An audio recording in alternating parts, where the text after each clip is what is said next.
It's 6 quick questions from the pink entertainment slice of pie in the game Trivial Pursuit. This is Trivia with Buds. What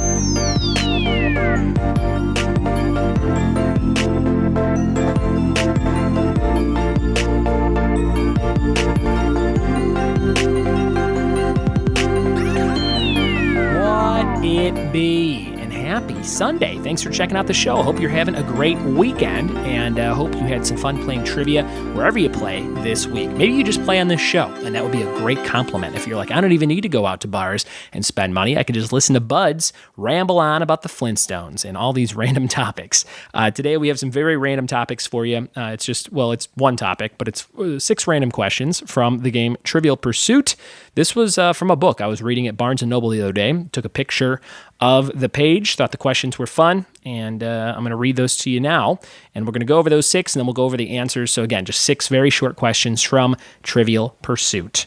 I did not play a lot of Trivial Pursuit growing up. I played a little bit in high school with some friends and things like that. I had like a 20th anniversary edition of it, which was like late 90s. All the questions were about Y2K and stuff like that. So 7th, 8th, 9th grade, right around there for me. And I played, again, with friends, but I didn't grow up playing the game too much. And I thought it was a really old game, but I think it's only from like the early 80s. If it's the 20th anniversary, it was late 90s. Yeah, like 80s, late 70s, something like that.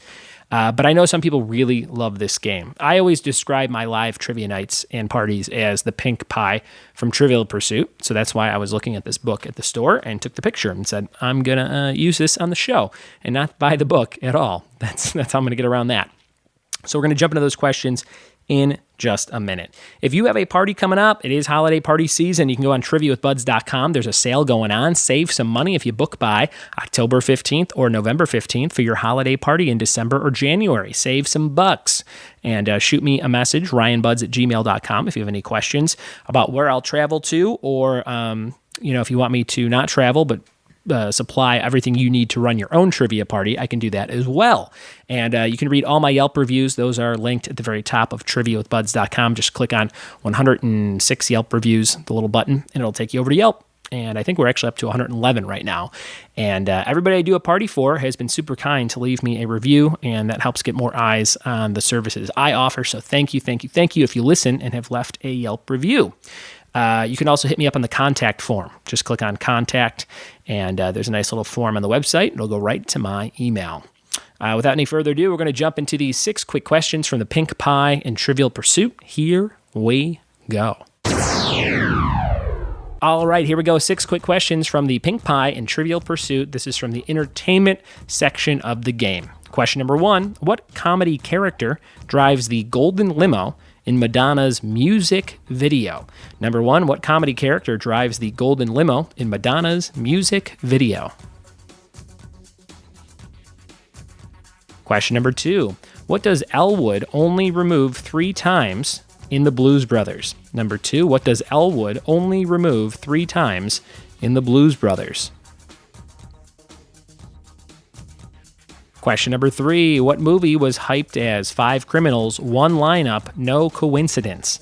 Number 3, what movie was hyped as 5 criminals, 1 lineup, no coincidence? Question number 4, what Greek city gave its name to the town in Georgia where REM was formed? Number 4, what Greek city gave its name to the town in Georgia where REM was formed?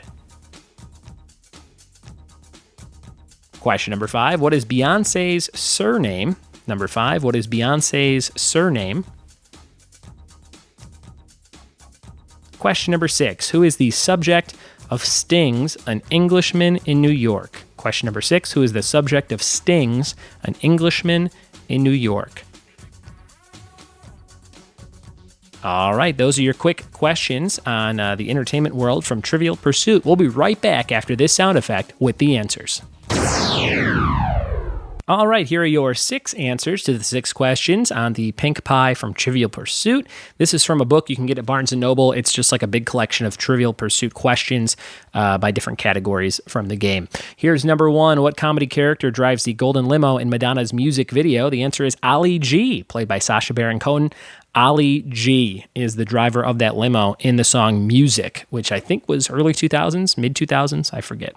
Number 2, what does Elwood only remove 3 times in the Blues Brothers? The answer was his hat. I'm not a huge Blues Brothers fan. I've seen it once or twice, but I would know that one. He removes his hat only 3 times. Number 3, what movie was hyped 5 criminals, 1 lineup, no coincidence? The answer was The Usual Suspects. Remember that movie, Usual Suspects? Kaiser Sose, drop the coffee mug, all that good stuff. Number 4, what Greek city gave its name to the town in Georgia where REM was formed? I figured this one out as I read it on the first part of the episode. It was Athens, Georgia, and that is where REM is from. Number 5, what is Beyonce's surname? The answer is Knowles. Beyonce Knowles. People sometimes forget that, but to be honest, they probably don't. That's a pretty big one.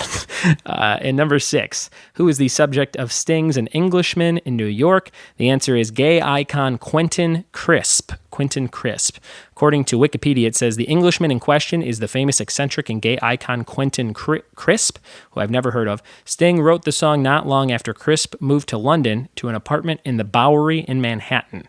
Crisp had remarked jokingly to the musician that he looked forward to receiving his naturalization papers so that he could commit a crime and not be deported. I don't know that guy's importance to the world or why he would write this song about him, but that was who it was, Quentin Crisp, by Sting, Englishman in New York.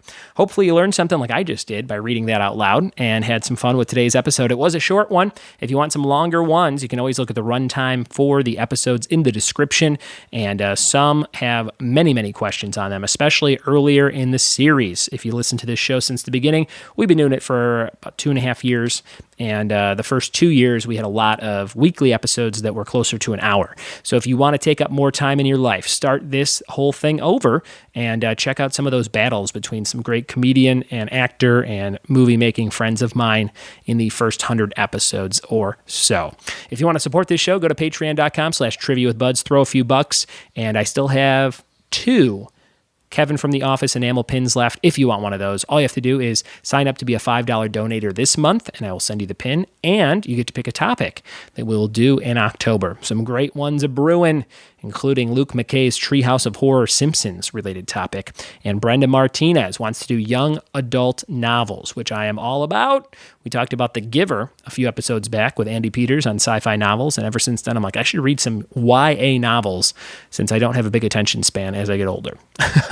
But maybe you do, and maybe you like that kind of thing, and you should check out those future episodes. Thanks for listening. Thanks for telling a friend, and we'll see you tomorrow for more Trivia with Buds. Cheers.